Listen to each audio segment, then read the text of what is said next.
ತಾರಿಯಾಳ under pass ಹತ್ರ, ನಮ್ಮ ಹುಬ್ಬಳ್ಳಿ ಹೊರವಲಯದ ಹೈವೇ ಹತ್ರ. ಅದು ಸ್ವಲ್ಪ ಔಟ್ಸ್ಕರ್ಟ್ಸ್ ಏರಿಯಾ ಇದೆ, ತಮಗೆಲ್ಲ ಗೊತ್ತಿದೆ. ಅಲ್ಲಿ ಸಾಕಷ್ಟು ಅಬಾಂಡನ್ಡ್ ಹೌಸಸ್ ಇದ್ದಾವೆ, ಮತ್ತು ಪಾಳ್ಬಿದ್ದಿರೋ ಮನೆಗಳು ಆ ಥರ ಎಲ್ಲ ಇದೆ. ಈ ಹಿಂದೆ ಕೂಡ ಆ ಭಾಗದಲ್ಲಿ ಒಂದೆರಡು ಘಟನೆಗಳಾಗಿದ್ದು ತಮಗೆ ನೆನಪಿರ್ಬೋದು.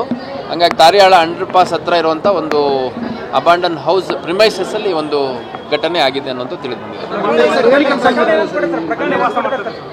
ಬೆಳಗಿನ ಪ್ರಕರಣ ಏನಿದೆ, ಬೆಳಗ್ಗೆ ನಡೆದಂತಹ ಮಗುವಿನ ಸಾವಿನ ಪ್ರಕರಣ ಒಂದು ಕೊಲೆ ಪ್ರಕರಣ ಅಂತ ಕೊಟ್ಟಿದ್ದಾರೆ. ಅದ್ರ ಜೊತೆಗೆ ಮಗುಗೆ ಆ ಮಗುವನ್ನು ಎತ್ಕೊಳ್ಳುವಂಥ ಸಂದರ್ಭದಲ್ಲಿ ಮುತ್ತಿಡುವಂಥದ್ದೆಲ್ಲ ಮಾಡಿದ್ದಾನೆ ಅನ್ನೋಂಥದ್ದು CCTV ನಾವು ನೋಡಿದ್ದೀರಿ ಅಂತ ಅದನ್ನು ಕೂಡ ಅಳವಡಿಸ್ಕೊಂಡು ಒಂದು ಕೊಲೆ ಪ್ರಕರಣ ಮತ್ತು ಆ ಮಗುವಿನ ಜೊತೆ ಅನುಚಿತವಾಗಿ ನಡ್ಕೊಂಡಿರೋದ್ರ ಹಿನ್ನೆಲೆಯಲ್ಲಿ ಪೋಕ್ಸೋ ಪ್ರಕರಣವನ್ನು ಕೂಡ ಅಳವಡಿಸ್ಕೊಂಡು ಬೆಳಗ್ಗೆ ಪ್ರಕರಣ ದಾಖಲು ಮಾಡ್ಕೊಂಡಿದ್ರು. ಇವತ್ತು ಸಂಜೆ ನಡೆದಂಥ ಘಟನೆ ರಿಲೇಟೆಡ್ ಪೊಲೀಸರ ಮೇಲೆ ಹಲ್ಲೆ ಮತ್ತು ಕೊಲೆ ಪ್ರಯತ್ನದ ಪ್ರಕರಣವನ್ನು ದಾಖಲು ಮಾಡ್ಕೊಂಡಿದ್ರು.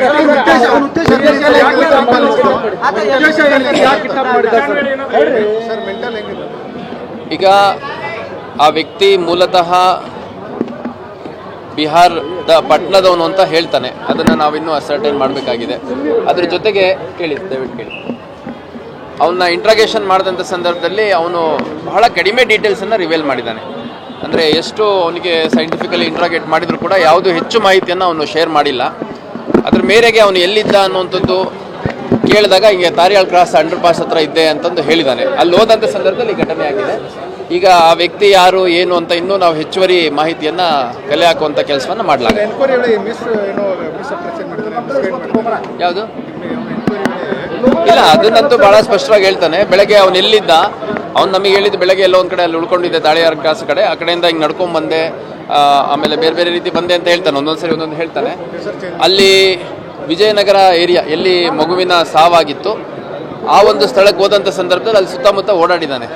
ಈ ಮಗುನ ಒಂದೆರಡು ಮೂರು ಸರಿ ಮಾತಾಡಿಸ್ಲಿಕ್ಕೆ ಪ್ರಯತ್ನ ಮಾಡಿದ್ದಾನೆ. ಆಮೇಲೆ ಮಗು ಮಾತಾಡಿಸಿದ ಮೇಲೆ ಮಗುನ ಎತ್ಕೊಂಡು ಸ್ವಲ್ಪ ಏನಾದರೂ ಕೊಡಿಸ್ತೀನಿ, ನಿನಗೆ ಏನಾದರೂ ಆಟ ಸಾಮಾನು ಕೊಡಿಸ್ತೀನಿ, ಅಥವಾ ನಿನಗೆ ಚಾಕ್ಲೇಟ್ ಕೊಡಿಸ್ತೀನಿ, ಬಟ್ಟೆ ಕೊಡಿಸ್ತೀನಿ, ಆ ಥರ ಎಲ್ಲ ಮಗುನ ರಮಿಸುವಂಥ ಪ್ರಯತ್ನ ಮಾಡಿದ್ದಾನೆ. ಅದಾದಮೇಲೆ ಮಗು ಸ್ವಲ್ಪ ಜಾಸ್ತಿ ರೆಸಿಸ್ಟ್ ಮಾಡೋದಿಲ್ಲ. ಅವನ ಹತ್ರ ಬಂದಾಗ ಸಡನ್ನಾಗಿ ಎತ್ಕೊಂಡು ಓಡಿ ಬಂದು ಆ ಒಂದು ಶೆಡ್ ಹತ್ರ ಹೋಗಿರುವಂಥದ್ದು ನಮಗೆ CCTVಯಲ್ಲಿ ಕೂಡ ಕಾಣುತ್ತೆ. ಒಟ್ಟಾರೆಯಾಗಿ ಕೊಪ್ಪಳದ ಯಲಬುರ್ಗಾ ಮೂಲದ ದಂಪತಿಗಳು ಇಲ್ಲಿ ಜೀವನ ಅರಸಿ ಬಂದಿದ್ರು. ಈ ಮಗುವಿನ ತಂದೆ ತಾಯಿ ಅವರಿಬ್ಬರು, ತಂದೆ ಅವರು ಪೇಂಟಿಂಗ್ ಕೆಲಸ ಮತ್ತು ತಾಯಿ ಮನೆ ಕೆಲಸ ಮತ್ತು ಬೂಟಿಕ್ಕಲ್ಲಿ ಟೈಲರಿಂಗ್ ಕೆಲಸ ಕೂಡ ಮಾಡ್ತಾಯಿದ್ರು ಅನ್ನೋದು ತಿಳಿದು ಬಂದಿದೆ. ಈ ಆರೋಪಿಯ ಬಗ್ಗೆ ಇನ್ನೂ ಹೆಚ್ಚಿನ ವಿವರಗಳು ಮತ್ತು ಅವನ ಮೂಲ ಮತ್ತು ಈ ವ್ಯಕ್ತಿಯಿಂದ ಇನ್ನೇನಾದರೂ ಬೇರೆ ಘಟನೆ ನಡೆದಿದೆಯಾ ಅನ್ನೋದ್ರ ಬಗ್ಗೆ ಪತ್ತೆ ಮಾಡಲಾಗಿದೆ. Thank you.